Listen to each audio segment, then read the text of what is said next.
사람에게 전하지 못하는 것은 그건 그에게 복음이 아니라는 거예요. 나를 변화시킨 복음, 내가 경험하고 체험하고 그 복음의 생명으로 살고 있다라고 하면은 우리는 그 복음을 다른 사람한테 기꺼이 강하고 담대하게 전할 수 있다는 거예요.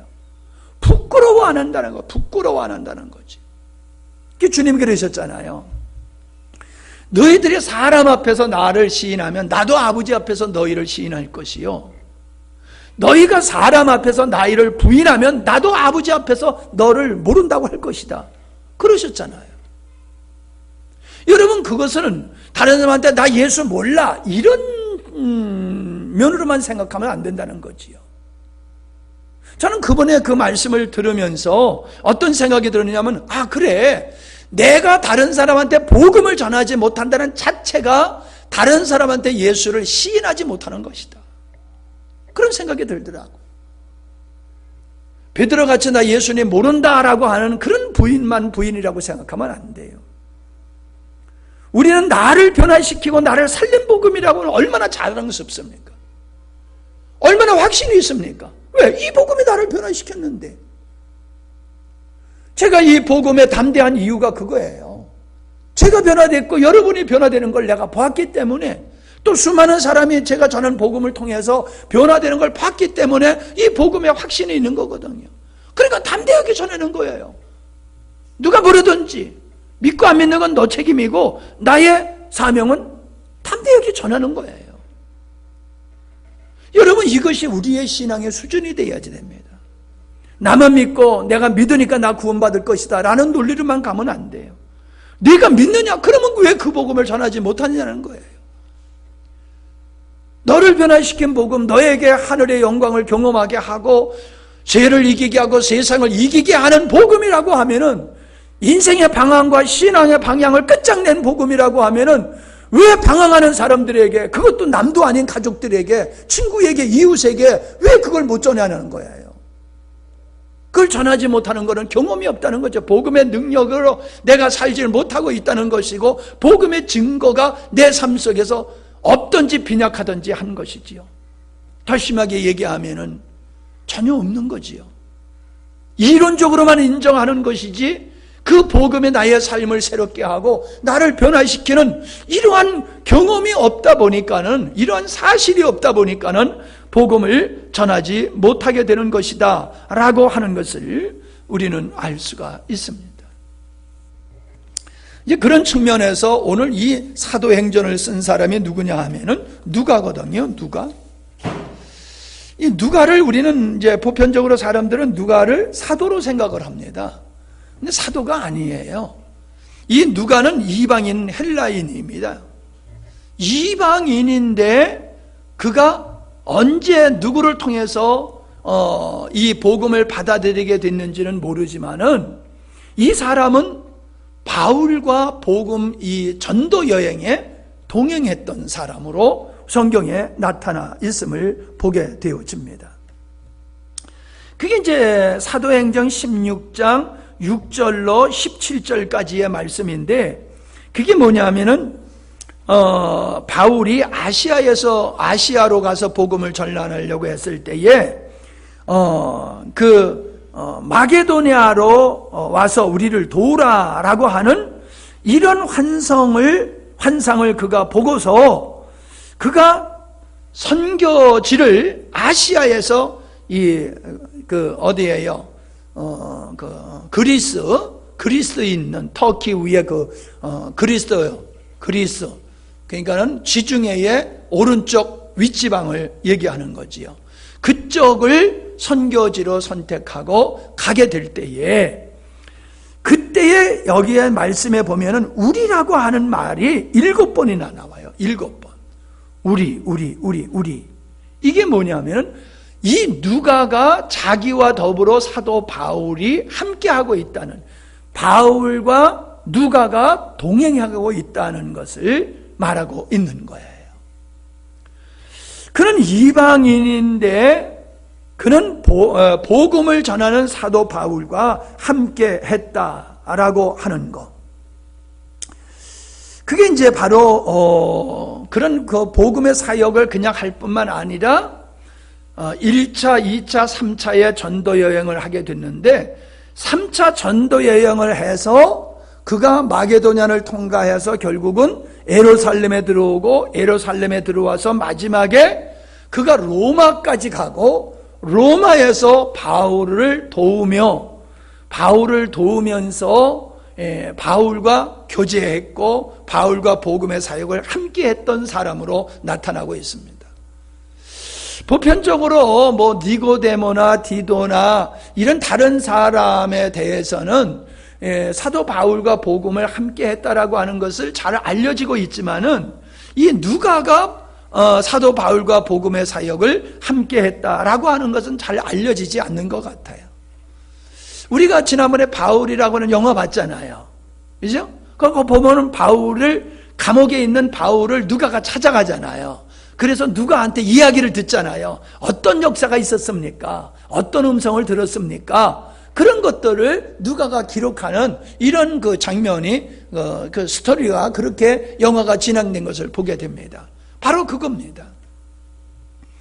누가가 누가복음을 쓸 수 있었던 것은 바로 이 사도 바울을 통해서 주님이 어떻게 역사하셨는가라고 하는 것을 그가 들었을 뿐만 아니라 그 외에 다른 사람을 통해서도 그러한 주님의 역사에 대해서 누가가 들었다라고 하는 겁니다. 자, 누가복음 1장 1절을 한번 보세요. 누가복음 1장 1절. 우리 중에 이루어진 사실에 대하여, 그러니까 예수님이 이 땅에 오셔서 제자들과 3년 동안의 공생에 대한 나면서부터 쭉 얘기할 수 있지만은 그 중에서도 이제 3년 동안의 예수님의 공생애를 더 집중적으로 말씀하는 거겠지요. 우리 중에 이루어진 사실에 대하여 처음부터 목격자와 말씀에 일꾼된 자들이 전하여 준 그대로 내력을 저술하려고 붓을 든 사람이 많은지라. 뭐예요? 예수님에 대해서 처음부터 예수님을 목격하고 예수님의 말씀과 예수님의 사역에 대해서 그 내력을 글로 쓰려고 한 많은 사람이 있었다고 하는 거지요. 3절. 그 모든 일을 근원부터 자세히 미루어 살핀 나도. 자, 누가가 지금 뭐랍니까? 그 처음부터 목격한 말씀의 일꾼들이 붓으로 내력을 기록했던 그들을 통하여 글과 그들의 입술의 증언을 통하여서 그는 예수님이 처음부터 이 땅에 태어나심과 십자가를 지시고 부활하실 것에 대해서 그는 자세하게 들었다는 거예요. 자세하게 들었다라는 정도가 아니죠. 여기 뭐라 그랬어요? 살폈다라고 해요. 살폈다. 그냥 이렇게 한번 휙 듣고 지나쳤다는 얘기가 아니에요. 휙 듣고 지나쳤다는 얘기가 아니죠. 아주 사도행전 17장 11절에 보면 베레아에 있는 사람들은 데살로니가에 있는 사람들보다 더 너그러워서 간절한 마음으로 말씀을 받고 이것이 그러한가 하여 날마다 성경을 상고함으로 그 중에 믿는 사람이 많고 또 헬라의 귀부인과 남자가 적지 아니했다라고 말씀을 하고 있습니다.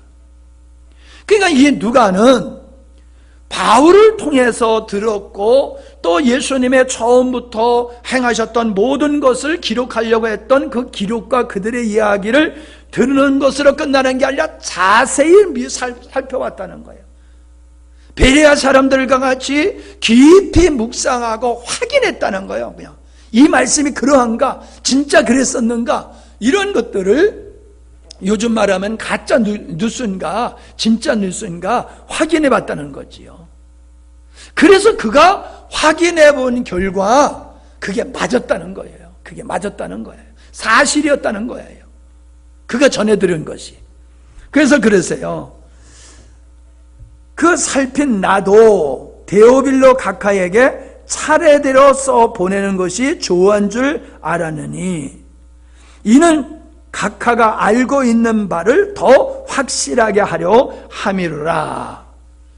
자, 이 말씀은 이방인인 사도도 아니며 이방인이었던 그가, 집사도 아니었던 그가 누가복음을 어떻게 쓰게 되었느냐라고 하는 것과 누가복음을 쓰게 된 동기가 뭐냐라고 하는 것을 말씀하고 있는 거예요.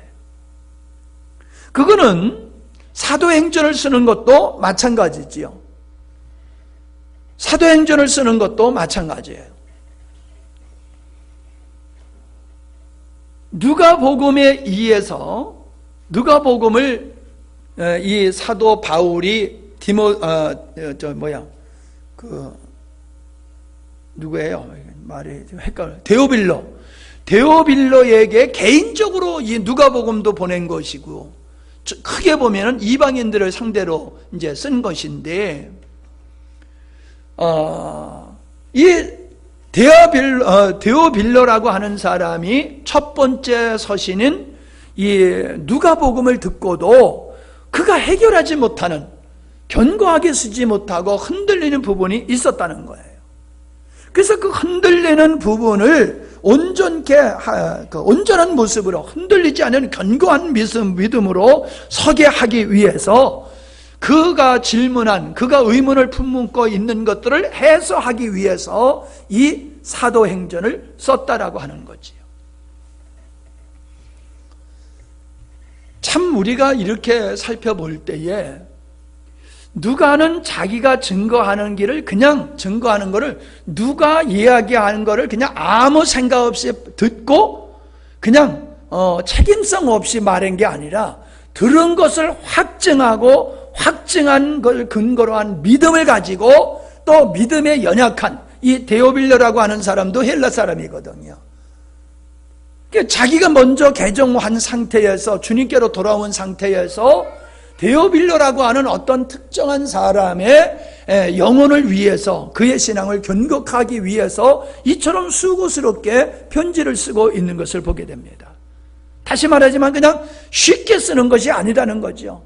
논문을 쓰듯이 자기가 들은 것에 대해서 철저하게 점검을 하고 검증을 한 후에 사실인 것을 근거로 해서 예수님은 이런 분이다, 예수님은 우리의 구세주다 라고 하는 것을 데오빌로에게 이야기하고, 그런데도 그가 흔들리니까는 그 흔들리는 믿음을 견고하게 하기 위해서 또 사도행전을 쓰고 있는 그런 모습을 우리가 볼 수가 있습니다. 참 이런 걸 보면서 우리는 어떠한가라고 하는 생각을 해봅니다. 이는 언제 예수님을 믿었는지는 모르지만은 분명히 그 인생의 중간에 예수님을 믿었다는 거지요. 그런데 그 사람이 누구보다도 어떻게 보면 의사잖아요. 의사.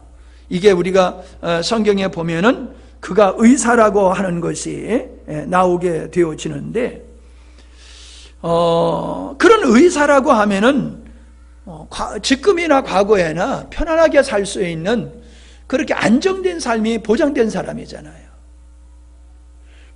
제자들이 배와 그물을 버린 것이나, 이 누가가 의사직을 포기한 것이나, 또 마태가 세리의 자리에서 그걸 그만둔 것이나, 이건 인간적으로 보면 경제적으로 엄청난 손실이지요.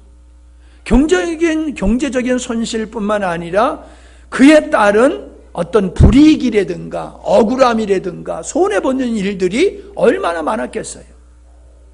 그럼에도 불구하고 그걸 버리고 이 예수 그리스도를 증거하는 이러한 삶을 선택하고, 이 누가는 바울을 도와서 바울이 목회를 끝까지 잘할 수 있도록 돕는, 동행하고 동역하는 이러한 역사를 하고 있는 걸 보면서, 과연 오늘 우리들이 예수를 믿는다고 하는 우리들이 정말로 예수님을 믿고 우리의 인생이 나에게서 주님께로, 세상에서 영적인 것으로 하나님께로 우리의 인생의 목표가 바뀌었냐는 거예요. 주님을 증거하고 주님을 믿는 일 때문에 기꺼이 의사의 직을 내놓고 공무원이라고 하는 그때 당시에는 사람들에게 지탄을 받았을지 모르지만은 경제적으로는 아주 부유하게 살 수 있는 그 세관직을 포기했다. 그러면서 복음을 위해서 헌신했다. 그들이니까는 그럴 수 있다라고 생각한단 말이죠. 근데 이걸 우리는 그들이니까 옛날에 있었던 일이니까는 남의 일같이 생각하지 말자는 거예요. 이들은 예수님을 만남으로 말미암아 이렇게 변화됐어요. 예수님을 만남으로 인생이 완전히 바꿔졌단 말이에요. 그럼 우리는 어떠냐는 거예요. 예수 믿고 천국 간다라고 하는 우리들이 예수 믿고 얼마나 바뀌어진 것을 나도 알고 너도 알고 모두가 알 수 있게 바뀌어졌냐는 거예요. 우리는 명확하지를 않아요. 명확하지를 않아요. 성경에 나타난 이 누가와 같이 그렇게 말씀에 집중하지도 아니하고 자기가 가지는 확실한 믿음을 어떤 특정한 사람의 믿음을 세워주기 위해 가지고 이처럼 수고하고 애쓰고 복음을 전하는 바울과 함께 동고동락을 함께 했고 자기가 가지고 있는 의술을 가지고 바울을 치료하고 바울을 도면서 살아갔다. 이런 삶이 오늘 우리들에게도 있냐는 거예요. 그냥 믿는다는 선언 하나만 가지고 우리가 예배를 믿는다고 하는 하나만 가지고 천국 간다는 이런 위로와 확신을 가지고 있지 우리의 삶이 우리의 믿음을 입증할 만한 그게 있냐는 거예요. 아까도 얘기했지만 왜 우리가 믿고 있는 이 복음을 왜 다른 사람한테 왜 담대하게 못 전해요? 왜 가족에게? 이게 나를 변화시켰기 때문, 이게 나를 구원하는 거라면 구원했 때문이요. 그러면 얼마나 당당해요. 예? 가족일수록 더 좋잖아요. 아 봐라, 옛날에 내가 어땠느냐, 근데 지금 내가 어떠냐. 당신들이 볼 때에, 형님이 볼 때, 언니가 볼 때에, 동생이 볼 때 내가 옛날하고 다르지 않느냐. 이렇게 다른 게 뭐냐? 이 복음 때문이다.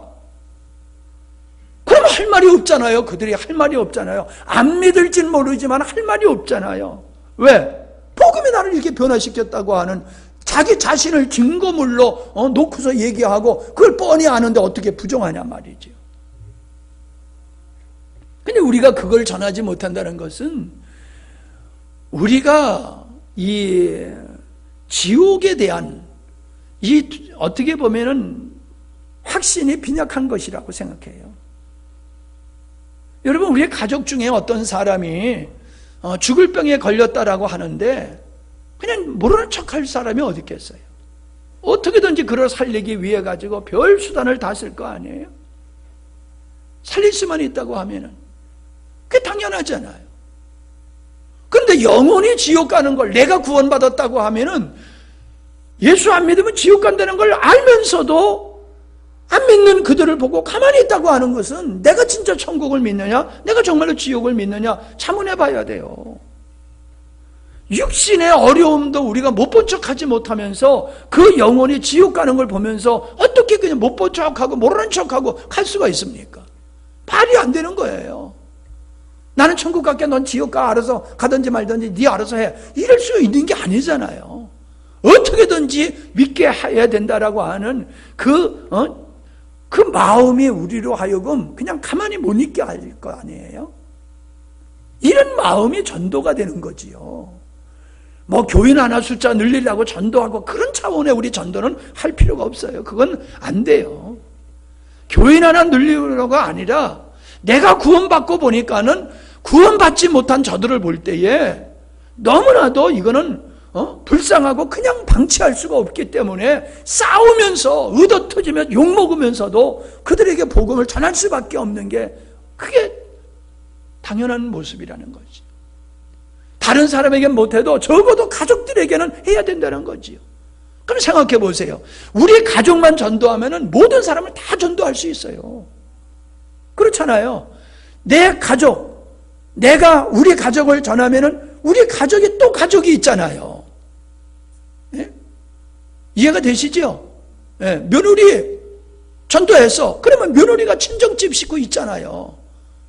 친정집 식구도 며느리가 그를 전도할 수가 있는 거 아니에요? 우리 딸이 시집 가가지고 그 집에 또 다 전도하게 되는 거잖아요. 왜? 가족이니까. 그냥 가족만 전도하면은 세계 복음화는 이루어지는 거예요. 근데 우리는 가족도 복음화 시키지 못해요. 그래서 오늘날 교회에 젊은이가 없는 거 아니에요? 왜? 가족을 구원시키지 못했으니까. 왜 못 시켰어요? 복음이 자기를 변화시킨 게 아니에요. 복음이 자기를 변화시켰으면은 그는 담대하게 이 복음을 전하게 되고 자기가 구원받은 확신이 있으면은 멸망받는 가족을 그대로 놔둘 수가 없다라고 하는 것이죠. 예. 디모데후서 4장 6절에 보면은 바울이 이런 고백을 합니다. 내가 하나님 앞에 제물과 같이 나의 삶을 하나님 앞에 제물과 같이 드렸다. 그리고 이제 나의 떠나갈 시각이 가까웠다. 이 세상을 떠나갈 시간이 가까웠다. 나는 선한 싸움을 싸우고 나의 달려갈 길을 마치고 믿음을 지켰다. 이제 후로는 나를 위하여 의의 멸관이 예배되었다. 의로우신 재판관이 그날에 내게 주실 것이 뿐만 아니라 주의 나타남을 사모하는 모든 자에게 이 의의 멸관을 주실 것이다. 그렇게 얘기하고 10절서부터 이래요. 대만은 이 세상을 사랑하여 나를 버리고 데살로니가로 갔고 그레스게는 갈라디아로 디도는 달마디아로 갔지만은 누가만 나와 함께 있느니라. 다 떠났어요. 이런 이유 저런 이유에 의해서 다 떠났어요. 어떤 사람은 사역지로 떠나고 어떤 사람은 아예 세상으로 떠나고 사도 바울과 함께 했던 사람이 다 떠났어요. 근데 뭐라고 여기 얘기하고 있어요? 누가만 나와 함께 있느니라. 다 떠났어도 누가만 나와 함께 하고 있다. 이 누가가 복음에 대한 확신이 있기 때문에 복음을 전하는 이 사도 바울과 끝까지 함께하는 이 모습을 보게 돼요. 우리가 지난 시간에 요한 3서를 보면서 이렇게 순회 전도자들을 잘 대접해야 된다. 그 말씀을 우리가 배웠잖아요. 똑같은 거예요, 지금. 누가는 지금 그 일을 실천하고 있는 거예요. 내 집에 오는 사람만 잘 후대하는 것이 아니라, 선대하는 것이 아니라 아예 보따리 싸 들고 일어나서 떠나서 복음 전하는 자를 쫓아다니면서 그의 후원자가 되어지는 이런 누가의 모습을 우리는 참 볼 때에 감동이 돼요. 이런 누가와 같은 사람이 바울에게 있었기 때문에 바울의 사역이 빛날 수가 있었고 성공할 수가 있었다라고 하는 것을 우리가 볼 수 있습니다. 데오빌로라고 하는 사람이 어떤 사람이냐라고 하는 것만 더 살펴보도록 하겠습니다. 데오빌로라고 하는 사람도 이방인이지요. 근데 여기서 보니까 각하라고 하는 것을 보게 돼요. 데오빌로 각하. 그게 누가복음 1장 1절에서 나오잖아. 데오빌로 각하요. 각하. 그거는 높은 그 관원에게 붙여지는 호칭이라고 하는 거지요. 이제 우리나라에서도 각하라는 말을 안 쓰잖아요. 과거는 대통령 각하. 이제 그런 말을 썼었는데 안 쓴단 말이에요. 그러니까 이 데오빌로라고 하는 사람은 상당히 지위가 있는 사람이었을 것이다. 아마도 누가가 의사였기 때문에 그 의사의 신분도 있었고 의사였기 때문에 많은 사람과 이렇게 만남이 있었을 수가 있잖아요. 개인적인 인적 관계가 있었을 거 아니에요. 그럴 때에 아마 이 데오빌로라고 하는 이 높은 지위에 있는 사람과도 교분이 생기게 형성되게 되었을 것이다. 그렇게 볼 수가 있습니다. 자, 우리는 복음을 체계 있게 전할 수가 있어야 된다는 거예요. 우리는 누가복음에 보면은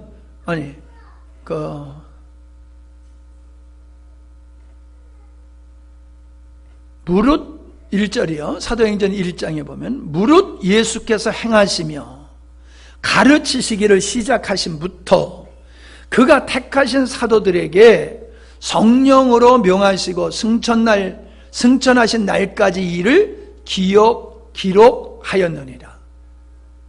그러니까는 그냥 중구난방으로 글을 쓴 게 아니라는 거예요. 체계적으로, 논리적으로, 사실적으로 기록해서 보냈다는 거지요. 이 말씀 속에는 복음의 체계화가 있다는 거지요.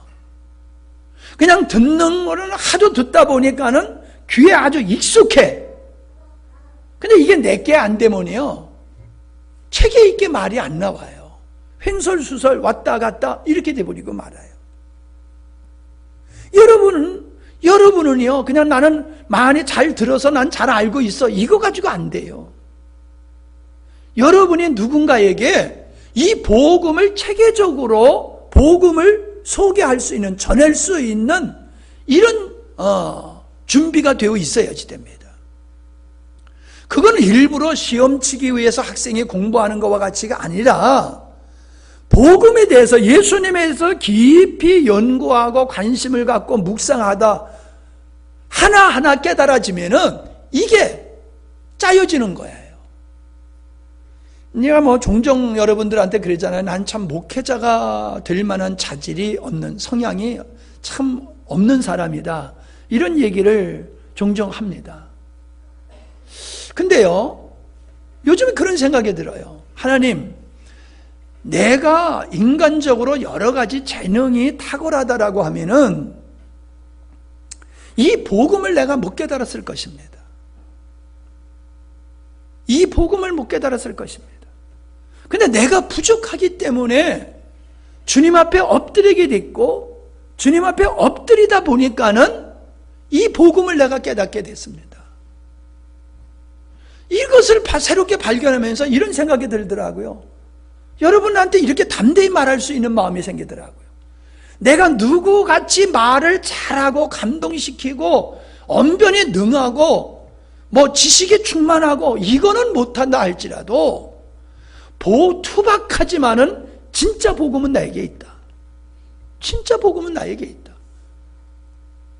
그러니까 말을 잘하고 여러 가지 재능이 있으나 그가 복음에 충실하지 못하다라고 하면은 그거는 아름답지 못한 거지요. 근데 좀 뚝배기 같고 좀 어설프고 부족할지 모르지만 그것 때문에 복음을 알고 이 아주 그냥 원초적인 복음이 선포된다라고 하면 그게 맞잖아요. 그 길을 선택해야지. 그러니까 여러분은 말 잘하는 사람을 선택한 게 아니라 복음을 선택하셨잖아요. 그죠? 내가 그렇게 여러분을 믿기로 했어. 여러분은 말 잘하는 사람을 따라가는 게 아니라 말은 좀 시원찮아도 복음, 진짜 오리지널 복음을 전하는 목사님의 말씀을 통해서 내 신앙생활을 해야 되겠다, 이렇게 마음 먹고 여러분들이 온 분이라고 생각이 돼요. 그래서 내가 조금 위로가 되더라고. 내가 스스로 좀 내가 좀 말은 잘 못하고 웃길지도 모르고 재밌게도 못하고 맨날 딱딱하게 하고, 그래도 나만의 맛이 있다, 나만의 장점이 있다, 귀한 게 있다. 그게 뭐냐? 복음이다. 나 집사님 아멘 했나? 예? 그 뒤에서 아멘 하는 소리가 여기까지 들리면 내가 위로가 좀 될 텐데 말이야. 예? 2절에도 아멘 해봐. 내가 그냥 편하게 한 말이지만은 그냥 편하게 한 말은 아니에요. 여러분이, 바울이 그랬어요. 내가 사람의 말과 지혜로 복음 전하기를 않는다. 사람의 말, 사람의 지혜로 난 복음 안 전한다. 왜? 복음은 사람의 말 재능으로 복음이 전해지는 게 아니라는 거예요. 인간의 재능, 입술의 재능, 그런 것 가지고 복음이 전해지는 게 아니다. 복음은 성령의 역사하셔야지 그걸 듣는 자가 듣고 깨닫게 되는 것이다. 그 얘기를 하고 있잖아요. 고린도전서 2장에서. 저도 그런 믿음을 갖는 거예요.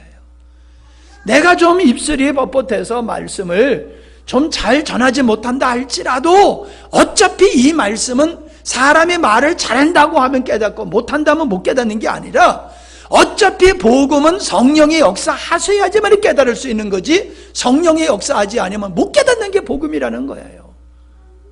그러니 말 잘하는 그나 말 못하는 나나 뭐가 상관이 있냐 말이에요. 상관없다는 거지요.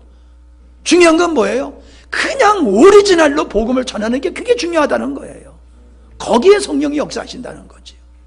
거기에서 그 오리지널 복음을 통해서만이 진짜 이 사도들이 변화된 것과 같이 변화되어서 다른 사람을 또 변화시킬 수 있는 사람이 되게 되더라라고 하는 거예요. 참 묘하게 이 데오빌로라고 하는 말의 뜻은 하나님을 사랑하는 자, 이런 뜻이라고 그래요. 하나님의 친구, 하나님을 사랑하는 자. 그 부모가 어떻게 이 이름을 이렇게 줬는지는 모르겠어요. 이름은 잘 줘야 돼요. 그래서 이름을 우리가 목사님들하고 얘기를 하는데 교회 이름을 소풍이라고 줬대. 소풍. 그럼 맨날 교회가 놀러 다니는 교회야? 이렇게 생각이 들잖아요. 근데 그게 사명에 충만한 교회, 그 뜻이라는 거예요. 근데 한글로 하면 소풍 하니까는 놀러 다니는 거, 이게 먼저 연상이 된단 말이죠. 내가 이제 선견이로 이름을 진 게 선견자가 되라고 그런 거거든. 선견자. 세상을 미리 보고 많은 사람을 이렇게 바른 길로 인도할 수 있는 그런 인물이 되라. 그래서 선견이라고 이름을 진 거거든요. 어떤 사람은요, 모세라고 짓지요? 스트레스 받아요. 모세라고 그러면. 요셉이라고 이름 줘나? 그러면 부를 때마다 내가 요셉같이 살아야 되는데 모세같이. 선견 그러면 사람이 잘 몰라요. 본인만 알지. 그지? 그러니까 덜 스트레스 받을 거야. 예.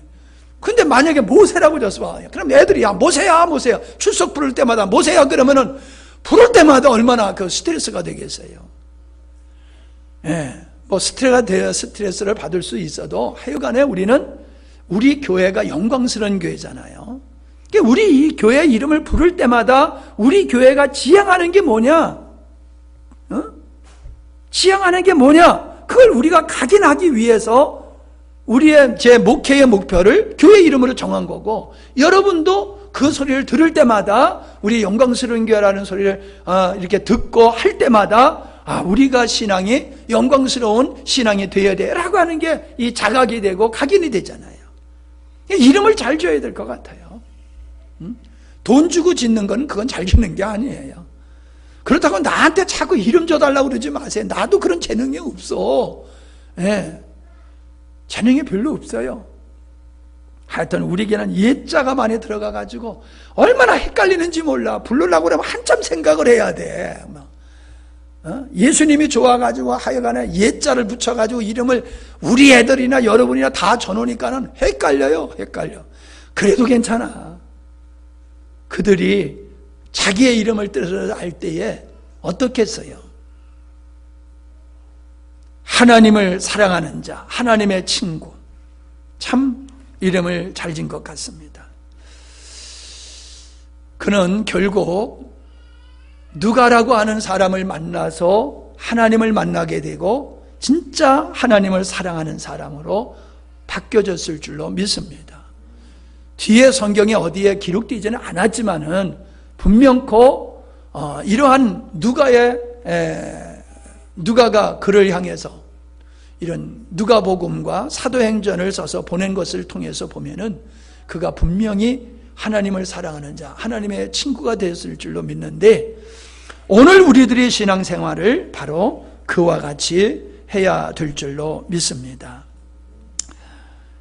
마지막으로 조금 더 시간이 많이 갔지만은 간단하게 더 말씀을 드릴 게 뭐냐면은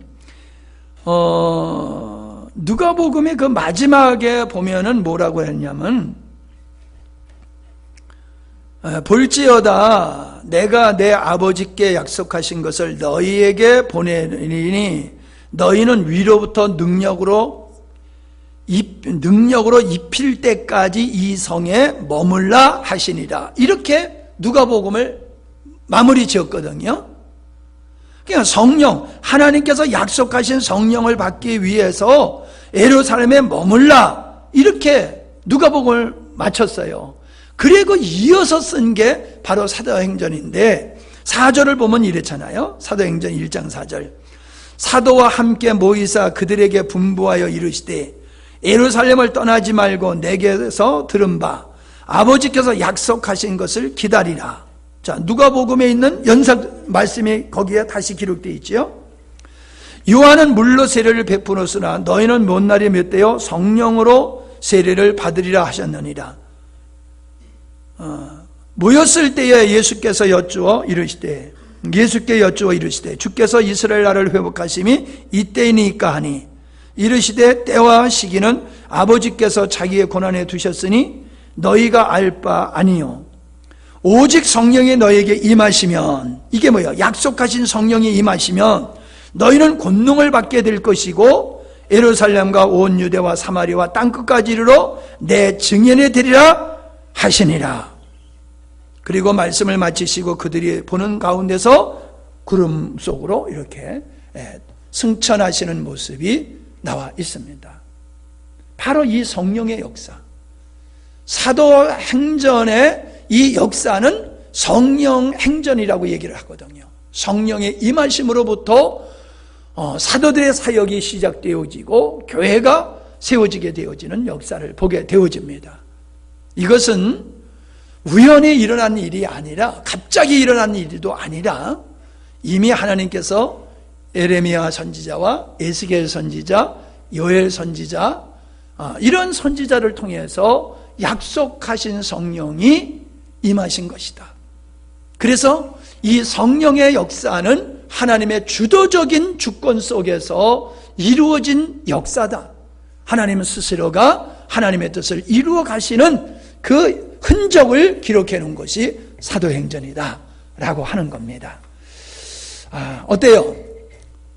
기대가 되지요? 사도행전을 우리가 이제 수요일마다 이 말씀을 살펴보면은 큰 은혜가 될 줄로 믿습니다.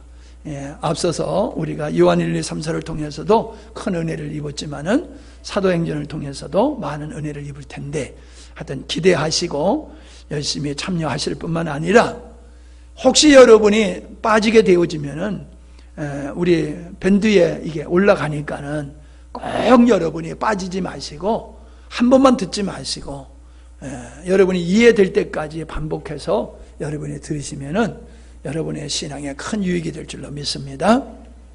감사합니다. 하나님, 오늘부터 사도행전을 살펴보게 하시니 그 첫 시간이 우리에게 큰 도전을 주고 또 우리에게 기대를 하게 합니다.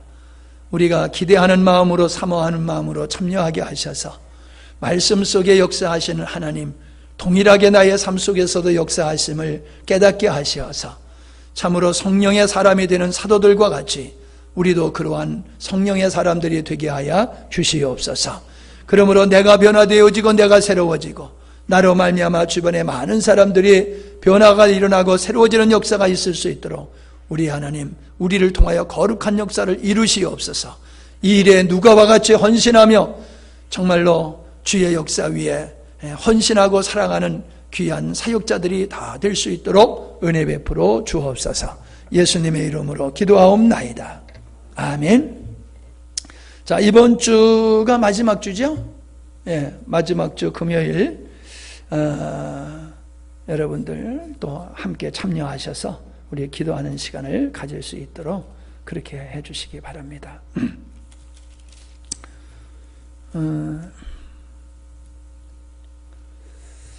뭔 얘기를 하려고 그러다가 잊어버렸는데,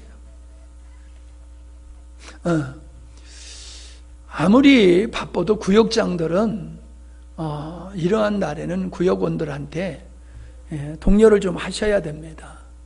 그래서 우리가 평소에 기도를 못해도 또 이런 시간에 같이 나와서 기도하고 교제할 수 있도록 여러분들이 그렇게 좀 섬기셔야 될 줄 압니다. 가만히 있어라.